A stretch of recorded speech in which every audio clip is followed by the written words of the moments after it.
That might be a cheesy thing to say, but like in all honesty, the whole course from start to finish was beneficial. Today's interview will be with a gentleman who went through my cybersecurity course as well as some other things which we'll talk about during the interview, but he ended up landing a remote SOC analyst position, which I know a lot of people want to get. In this interview, he goes pretty in depth on his day-to-day, like what he does as a SOC analyst, so I think it will be really interesting to a lot of people, as well as give some general advice to get that career progression that you might be after.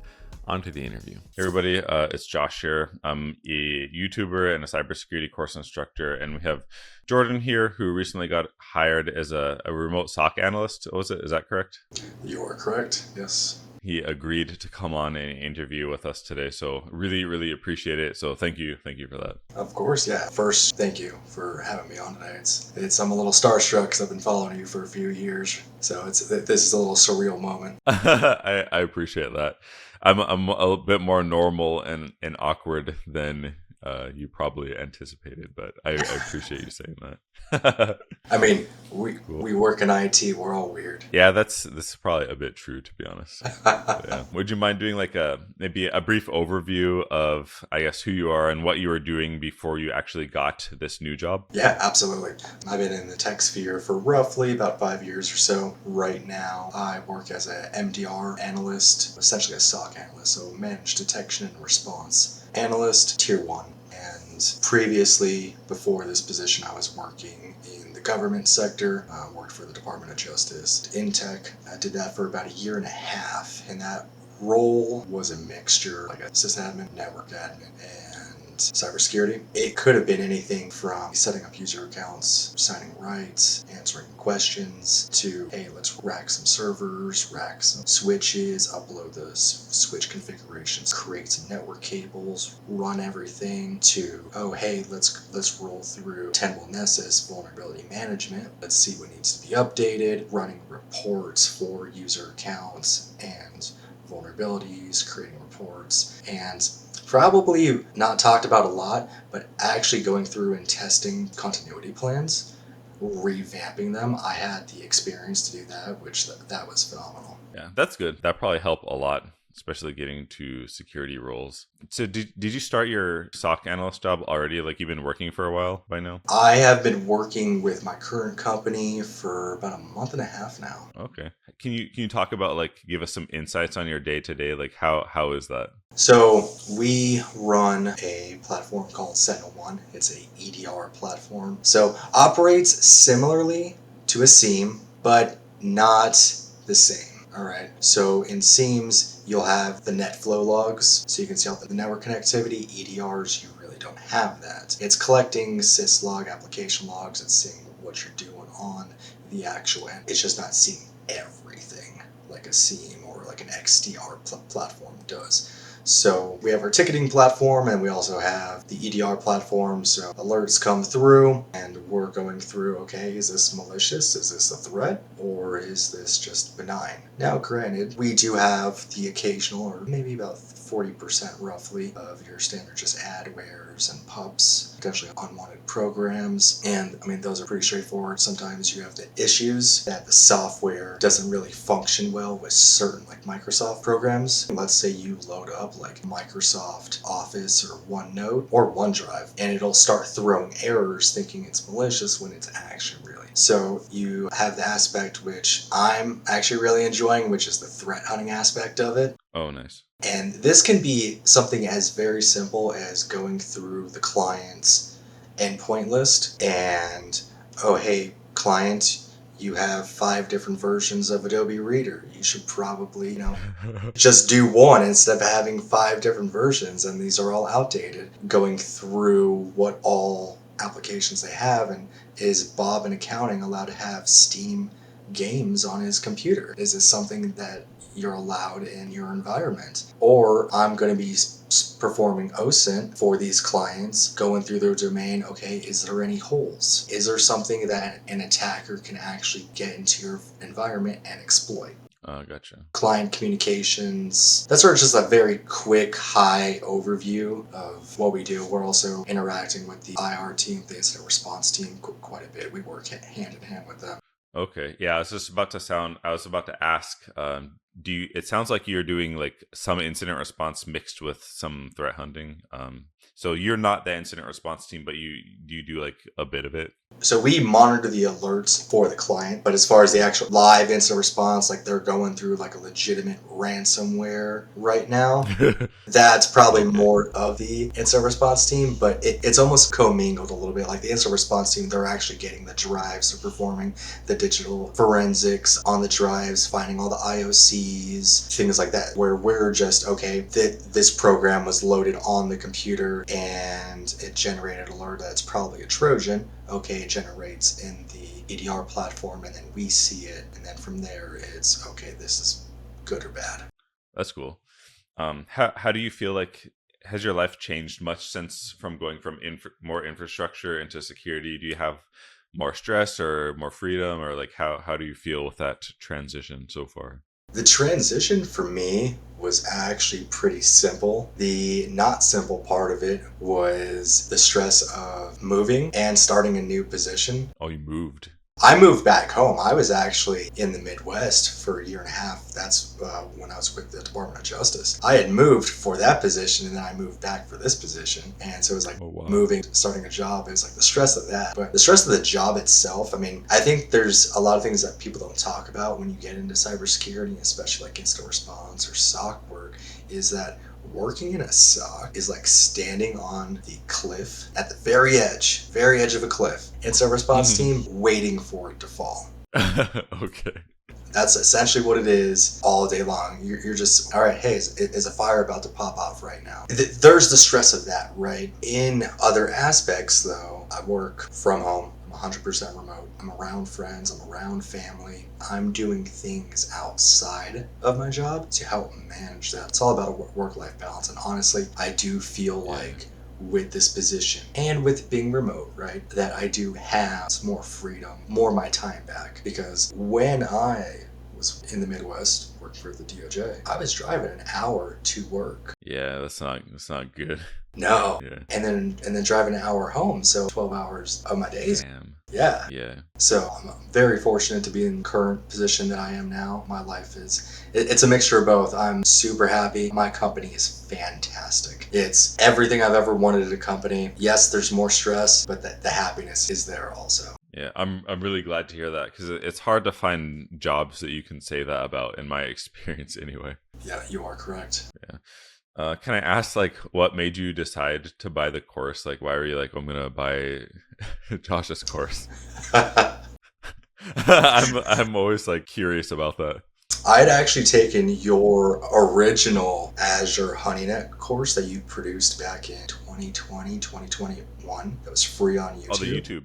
Yes. Yeah, I had actually done that course previously back in 2021. Okay. And so when I saw that you had pushed out this course, and I was like, hey, I eventually want to get into more cloud work. I really enjoyed the project. I really enjoyed working with Azure. When I did it, oh, we got a course, and it's actually going to go far more deep than what the YouTube video did. Oh, absolutely. And we get a Discord community also. Oh, like the course was phenomenal. Learned so much. And I think you even mentioned it in one of your videos. That was like your course was like almost unintentionally created around the AZ500 security engineer certification. Yeah, that was like a total accident. I just kind of discovered that after the fact. I was like, oh damn.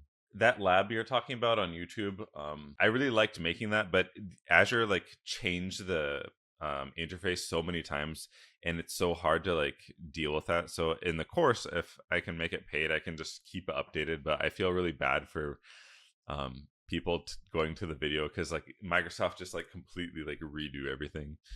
Um, but yeah, that's good to know. I'm glad you got it. I appreciate it. Of course, if I'm not mistaken, since you put out the course, they've updated their stuff. So you've actually had to go back and revamp some of your videos and paperwork, right? Yeah, I always have to do that. I have like a staff who they watch the Discord, and the staff like goes through the course like every month to just to make sure, and then we like kind of fix it every whenever we have to. But yeah. Can I ask about like how is your application process to your current job? Did you have to like apply and you found it, or somebody like reached out to you, or how did that go? So, funny story with this one. I actually never submitted an application for this position. I was a part of a cybersecurity boot camp last year. Inside the Discord community, one of the alumni had posted, "Hey, my job's hiring." All right, hey. Reached out to him, and it sounded really good. Going over the job description, I was like, "Oh man, this job's fantastic." I was like, "Hey, do you want me to send you my resume?" He's like, "Yeah." Send him my resume. He's like, "Dude, this looks fantastic." I forgot to apply for the position. Oh no. The next morning, I wake up to an email from the recruiter saying, "Hey, got the referral. Love to schedule you for an interview." Oh, nice. From there on, I mean, the rest is history. Cool. Good job with that. I guess is the lesson to that, like, try to join a community and try to network or something like this. Oh, 100%. I mean, community and networking is so beneficial. Yeah, I totally agree with that. I have this like employability framework. I don't know if you've seen that video, but basically like you just need to somehow get an interview and somehow pass the interview and then you have your job. That's all you have to do. But your social network, they can like get you those things for free. Like you can get an interview for free or you can even get a job essentially for free, like based off of your social network. So it's kind of the play if you can, manage it. Did you have to interview at all, have like a loop, or how did that whole interview process go? So I had an initial screening call with the recruiter, hear about the job, hear about my experience. After that, I went through 3 rounds of interview. Oh wow, okay. Yeah. First round was with the hiring manager. This interview process was nothing like I had gone through with other companies. Oh wow. Very, very different in a great way, though. And in his own words, "I just want to make sure you're not a jerk." Exactly. Exactly. So it was just us 30 minutes talking, chit chatting, just getting to know each other. Moved on to the second round. There was questions, but they weren't super technical questions. I had a few critical thinking questions based off experience on my resume. I used to be in the healthcare field for about 7 years, so I had a question in regards to HIPAA. Oh, nice. Okay. And that was super important. The big piece for this, especially when putting stuff on your resume, is don't put something on your resume just because it's in the job description. If you get asked about it, the person that's asking, they actually know the ins and outs, and then you try to come up with something, you're just like, "Oh, I don't know, I really don't know about this, but I'm gonna just try, pull something." They're gonna see right through that. Yeah.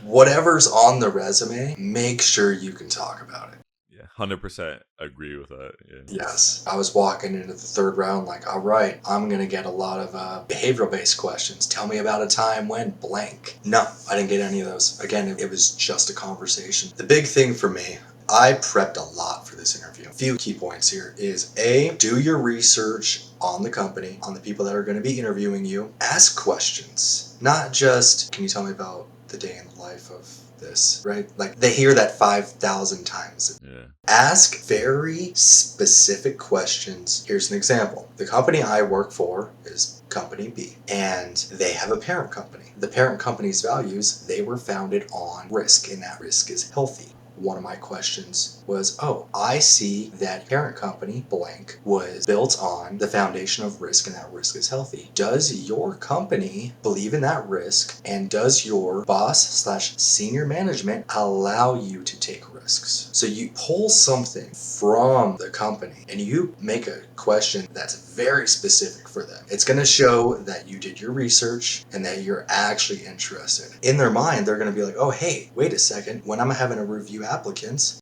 hey, wait, he asked me a really good question that I liked, that I had never really heard about." You're going to stand out more. The third round with the hiring manager, doing your research, right? I noticed on her LinkedIn that she owned a CrossFit gym. What did I ask? I said, "Hey, I noticed you owned a CrossFit gym for X years. Can you tell me what it was that got you into CrossFit and how it changed your life?" The look on her face, big smile on her face, and she just talked and talked and talked. At the very end, she goes, "I've never had anybody ask me that before." Oh my god.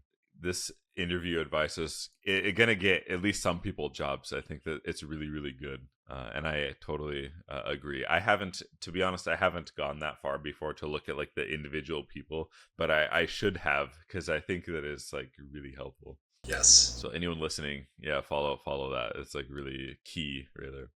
Cool. And then are you allowed to talk about, we can like cut this out, right? But are you allowed to talk about your salary in terms of like percentage increase or numbers or anything like this? So the salary range that was told to me was between 75 to 80. Okay. Okay. The big thing that I want everybody to know, everything is a negotiation. It's going to be super uncomfortable, but trust me, it's worth it, okay? Even if they sit there and say, hey, we can't go above this range. Negotiate. Trust me, it'll make your life a lot better. I agree with this because even if you negotiate like $2 an hour, that equates to $4 or $4,000 a year just from yapping. You get extra like 4K a year, or more than that potentially, right? Yeah, absolutely. Key tip actually here, have them throw out a number. And if they're being hesitant or, well, it really depends on experience, then just keep throwing the ball back in their court. Well, based on my experience, what do you normally pay? Or if they're still not willing to play ball, that's fine. Hey, I want to be paid market value for the current role. They want to be vague with you, that's perfectly fine. Whoever throws out the number first loses, and you do not want to lose. This is very good. Good. I will end this with saying that I negotiated higher than the salary. They didn't meet me at the number that I threw out, but they meet me halfway. Oh, that's nice. Got like several thousand extra dollars just from having a conversation. It's all about how you present yourself in the interview. If you really show up, you do your research, talk about projects that you've done, and you really let your experience shine, trust me, they will negotiate with you. It's good advice. Yeah. So can I ask about, in terms of like the course and getting your job, was there any part of the course that you found particularly helpful that you think other people should pay attention to, or any thoughts on that? The whole course. That might be a cheesy thing to say, but like in all honesty, the whole course from start to finish was beneficial. Every aspect of it. Even if you are not going to be in a cloud role, Azure role, that's perfectly fine. You can take nuggets of information away, especially, correct me if I'm wrong, but one of the first few sections was going over compliance, NIST. Yeah. Pretty much started the course with that. Trust me. If you guys know any compliance regulations, put them on your resume. Put them on your resume. OSHA, HIPAA, NIST. If you know compliance frameworks, put those on your resume. The whole course was beneficial. Thank you. All the technical aspects. I liked how you had the videos and you had Word documents also to follow along with, just to reiterate what you were doing in the video. The community was extremely beneficial, and I'm gonna give a shout out to somebody right now. He knows I'm doing this, and he's in the course. Ralph, he's my mentor, he's my friend. He helped me so much with revamping my resume, just almost shadowing me in per se in how to navigate the negotiation process. And I honestly couldn't have gone as far as I did without him. I sent him my resume initially, and he was like, how are you not getting interviews? It was because I wasn't displaying my skills and experience properly on my resume. It's all about how your skills and experience are displayed on the resume that will lead to better interviews, application process, etc. Gotcha. Community, fantastic. Course, beneficial. I ran through it, I think, 3 times, roughly. Oh, I'm happy to hear that. I want people to do that because you get at least something every time you do it. Yes, because the first time you run through it, and you're not going to know everything. Because there was things that I clicked the second time that I went through. There was things that clicked the third time I went through. Yeah, that's very key. Yeah. Yes, absolutely. And instead of just going through the motion, following along, truly understand why you're doing what you're doing. If you understand it better, you can talk about it better. Yes. I always tell people this. It doesn't even have to be my course. It could be like, whatever random lab you're doing. If you do it 10 times, it becomes extremely easy to talk about, and it helps you in the interview a lot. Yes. This doesn't work for me. I tell everybody, take that definition and word it in your own way. Because if you word it in your own way, you will remember it 100 times more than just reading the textbook definition. Yeah, I I agree with that for sure. And then outside of the course, is there anything that you did that helped you that stands out that the viewers might be able to benefit from? Like anything you studied?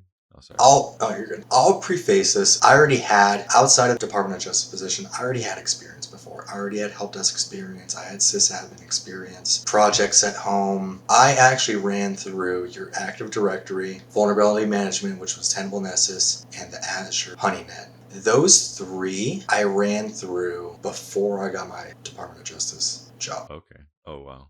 Got my Network Plus 21. I got my Security Plus 23. Right after I got my Security Plus, I went through a cybersecurity boot camp called Level Effect. It was a company. This wasn't your standard boot camp, because most boot camps are, we're going to shove 5 certifications down your throat and we're just going to teach you a bunch of theory and no hands-on. And this wasn't that. Yes, you have to have the theory. The nail in the coffin for me was that 76% of the course, all hands-on. Oh, nice. Okay.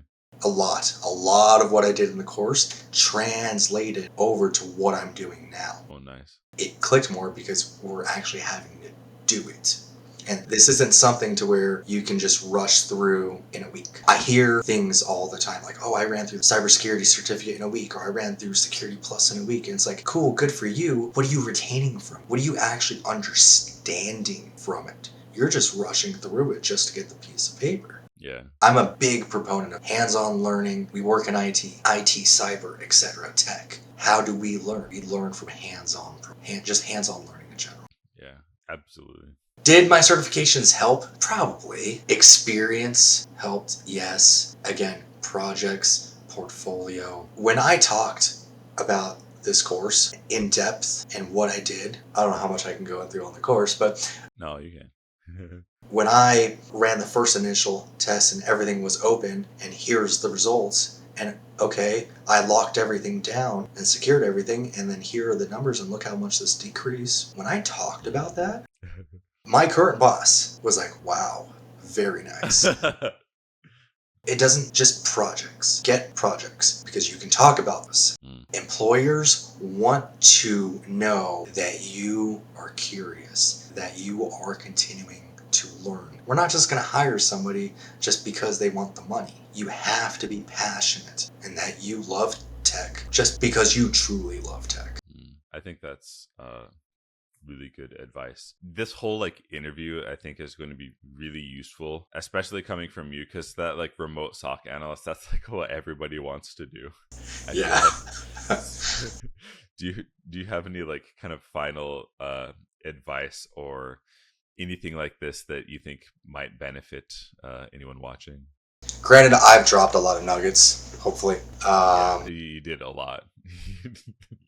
I'm going to reiterate some. We'll just go from there. So, advice for people. If you have no experience whatsoever, I'm not saying it can't be done, but I personally would not look at cybersecurity if you have no experience. My reasoning behind that is because if you have no experience in tech, you don't know how a computer's built, you don't know how it connects to the network, how can I expect you as an employer to secure my networks, right? Everybody wants to skip the help desk, the sysadmin, network operations center. To land my current role took me 3 years. Patience.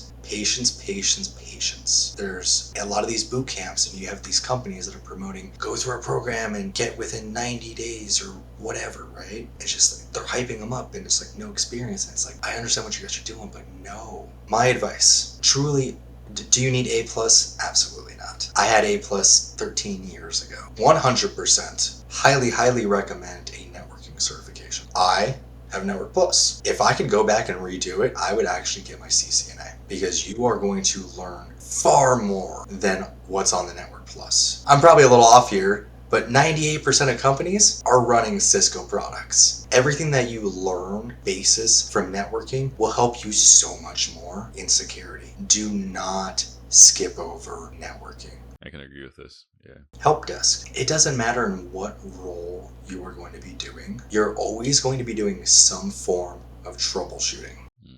Yeah. Troubleshooting is so beneficial. It doesn't matter how high you go. Something pops off. What happens? Something's not working properly. What are you doing? You are troubleshooting. And if you don't properly understand how to troubleshoot, you are going to struggle. So I'm not saying that, to deflate people. It's just the reality and what I've seen. If you get offered a sysadmin over help desk, take it. Sysadmin, you are going to learn so much. And yes, you will be doing security in there. Oh yeah, yeah. It's like little components of it. Do not overlook sysadmin at all. Cool, thanks. I think that's really good advice. So basically, recap: learn networking a decent amount, manage expectations for like going from zero to cyber. Probably better to go into help desk first and learn something. But if you get offered a job, of course, take it. Basically, is it what your stance? Absolutely. And like, do you have to go sysadmin? No. You could go network operations center tech. Granted, most entry level knock techs are going to want some form of networking certification. But again, you're going to learn a ton. So yeah, take your time. I've had a bunch of people reach out to me on LinkedIn like, hey man, I'm studying for this cert. I've completed X amount of rooms and try hack me and hack the box and I'm getting burnt out. It's like, bro, you're not even in cyber and you're already getting burnt out. Like, breathe, relax. This is a marathon, not a sprint. Also, ask questions, pinpoint them to the company, do your research. Cool. Thanks. I think this is going to help a lot of people for sure. Very, very good advice all throughout this interview. So thank you for those. Of course, yeah. If I can help, that's what I hope to do, and hopefully people gain something from this. I think so. People are going to get jobs after watching this for sure. Cool, cool. All right. Yeah. Well, thank you so much for doing the interview. Really, really appreciate it a lot. Of course, thank you for having me.